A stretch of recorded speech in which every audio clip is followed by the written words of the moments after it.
Welcome to the ECCO headquarters here in Denmark. As you can see here at ECCO, everything starts with a foot.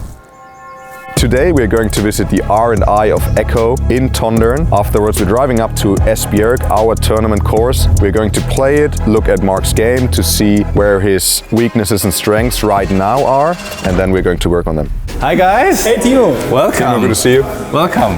Today I'm going to show you the Research and Innovation Center of ECCO Golf. Welcome to the ECCO campus in Denmark. At ECCO, everything starts with the foot. We are starting here today, where the shoes are being designed and developed, tested and made ready for the market. So as we know, at ECCO everything starts with the foot, and the exact copy of the human foot is called a last. So right here we are on the last workshop, and traditionally a last is made out of wood first. So this is what the guys do, they put it up here, and then they have different tools, to fine-tune how the shape of the human foot should be copied in the last. And once they are happy with it, they give it to a 3D file, and then a technical copy of the wooden last is made into a thing out of plastic which can be used in production. It's heavy. It's pretty heavy. It's heavy, it's really heavy. Yeah. So the special way how we do our shoes is that we inject a liquid into a mold, and then it takes the shape of the last. And the mold is drilled out of aluminium, and that's what I'm gonna show you now. Wow, this looks technical. It's very technical. So once the designers have decided how the sole of the shoe should look like, they give a 3D file to a machine, and this is the machine, the drilling machine, basically shaping the sole out of a concrete aluminium piece. And they basically run 24/7, so we do a lot of drilling here. So this is for let's say for a new shoe model, this needs to be done once? Yeah, a couple of times. In the development process, probably they have 3 or 4 different sets of molds until the final shoe is really ready. And that's why we can have a look, but they have a lot of aluminium right here. So Marc, here's your little workout for today. 20 sit-ups. And to ensure the quality in the market, we do a lot of testing, of course. So this is the testing lab. Many different types of testing going on, and I can show you a couple of those. Okay. This, for instance, is called the flexing machine, and you see the numbers there. 200,000. Exactly, wow. 200,000 flexes with no issues to the sole. There's many. Yeah, it's a lot. So if I would do it, it would take a bit longer. Let's start. A little workout. Okay, good. Yeah, exactly. We have one machine right here. It's not running at the moment. Is it a walking simulator? A walking simulator. And then another type of flexing machine it's a twin station whole shoe flexing machine. Of course, of course. You have many flexing machines here. There you have seen we do flex testing on the sole. Right here is the whole shoe. So here we are at the stitching department. All the different pieces of the upper are stitched together and then put on the last. They have very special machines for that, as you can see. It's not an ordinary stitching machine. It's very special, and it takes a lot of experience to be a very good stitcher. I've done it myself. When you start working at ECCO, you have a cow to shoe, that's how we call it, workshop, and you do your own shoe. Is it finished already after 8 years? Yeah, it's finished, and it has never been used whatsoever because it doesn't look great, to be honest. It's very, very complicated. You produce millions of shoes. True. This innovation center is only for samples, yeah? Exactly. So this is only used for innovations and for developing new shoes. So everything we do here is sample production, and the mass production is done in our production facilities, which are located around the world. Okay. So this is all the different leathers we use at ECCO. Okay. As you can see, it's a lot. How many different kinds of leather sorts do you have here? Yeah, a lot. I don't know the number. It's a lot. It's different animals, different thicknesses. We have different colors, of course, different types. You have a smooth leather, you have a soft leather, so it's a lot of different leathers. And actually important to know, there's no animal dying just for us to produce shoes. So all the leathers are bought in, the hides, as we call it, are bought in from the meat industry or some industry. So waste, basically. They would go to waste otherwise. Normally, you could say. Sure. Yeah, yeah. okay. So they take one of the leather hides, there's a lot of them, to this cutting machine. the pattern the machine is asked to cut, and then they put the big height up here, and then the laser is cutting all the pieces together.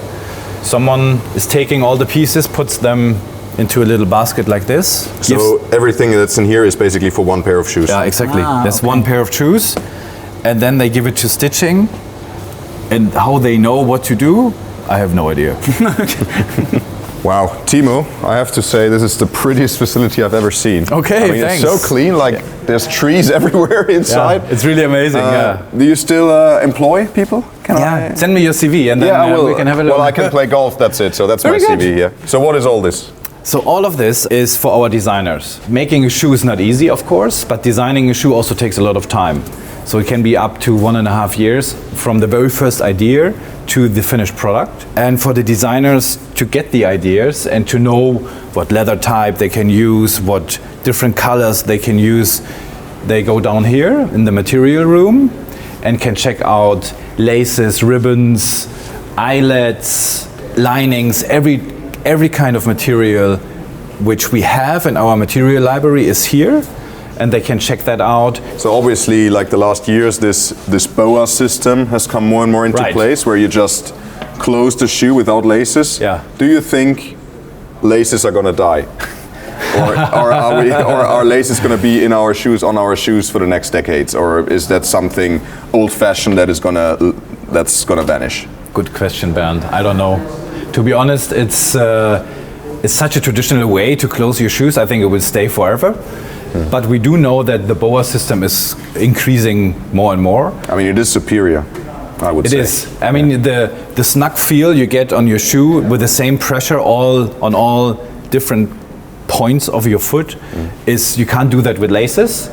And especially in Asia Pacific, BOA is even stronger than laces by now already. So maybe your prediction is right. Maybe in 10 years' time, it's only a dial closing your shoes. I don't know. We have seen the whole process, but what is with the final product?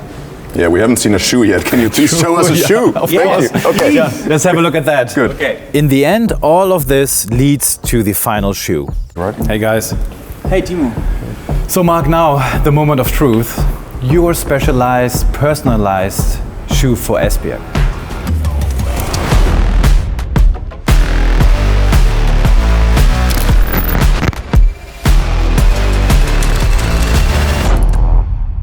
Wow, Timo. That's a beauty. But there are really pretty cool lines here. What, you blind? That's not lines. It looks like, is that golf holes? It's a golf course. Which It one? is. Which one? Yeah, which modern could it be? Not Esbjerg. It's Esbjerg on the golf shoe. No way. Wow. Oh, we can do our strategy on your shoe. That's pretty exactly. cool. Timo, thank you so much for this awesome support, for this effort. Yeah. And a customized shoe. Of course, Marc, it's our pleasure, and thank you for all your efforts. And Bernd, thank you very much for all your efforts. It's really a privilege, to work with the two of you, and I'm really looking forward to the outcome of the Esbjerg tournament. Timo, thanks for mentioning. This shoe stays here. That's for a tournament. It needs to stay fresh and clean.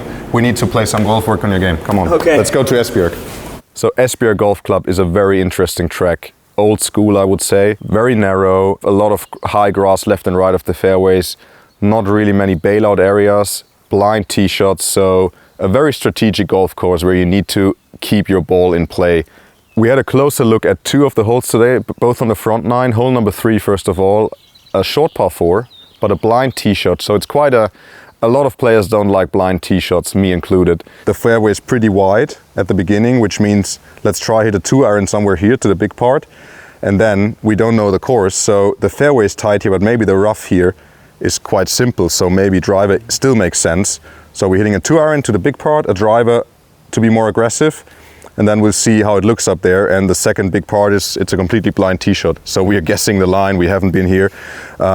So that's why a practice round is for. What a practice round is for. We need to figure it out now. Okay, let's go. So we hit a 2-iron off the tee, which he hit great. It was in the middle of the fairway. Nice one. And then we just tried a driver.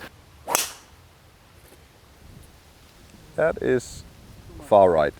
that went a bit sideways. But anyways, when we walked up there, we saw it's never a driver. It's way too narrow and the rough is way too thick on the right and the left side. So 2-iron it was. We could pick a line, and then from there it was fairly straightforward, just a mid-iron, a short iron towards the green. So that was hole number 3. So today I played the Esbjerg course for the first time. I had a really tough start. After some advices of Bernd, I managed it really well.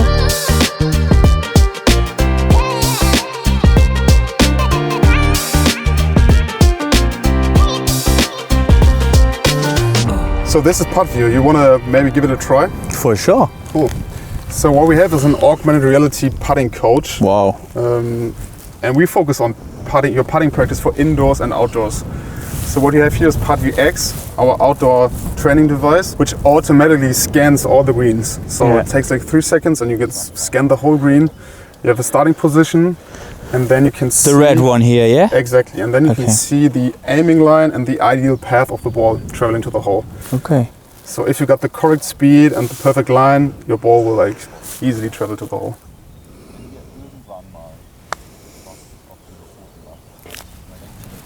Nice tool, amazing. This is the future of golf, for sure.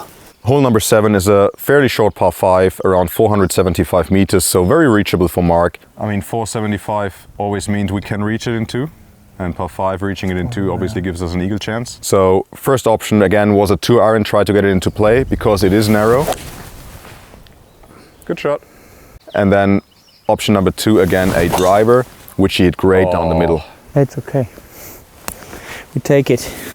While on the round, I was analyzing Marc's game. I used some smileys, you know, to show him, okay, your driving off the tee was a bit worse today than it normally is.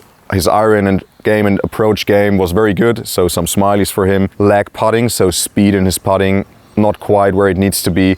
And this is what we worked on after the round. So we did some driver practice. It was mainly about getting his alignment straight, because a lot of mistakes happen in the setup, so the way how you stand in relation to the ball.